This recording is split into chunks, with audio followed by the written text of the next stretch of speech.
When it comes to fevers, oftentimes we start looking at the number, thinking if it gets to a certain number, then I need to call my doctor and I need to get checked out and possibly treated.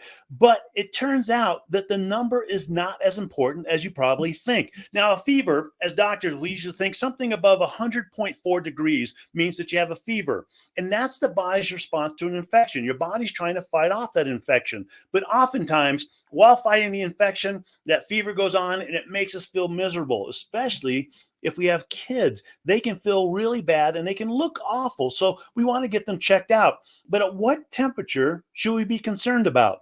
Well, you don't want to so much fixate on the number. You want to look at the person, especially if it's a child. How do they feel? Are they eating well? Are they able to keep foods and liquids down in particular? And how do they just overall look and feel?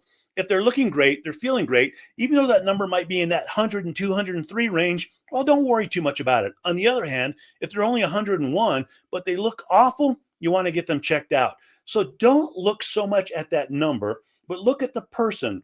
Of course, if that fever continues more than 3 or 4 days, the fever continues to get high, and particularly if anti-fever medication doesn't seem to be helping, then you want to get checked out to make sure it's not something worse or something that will worsen.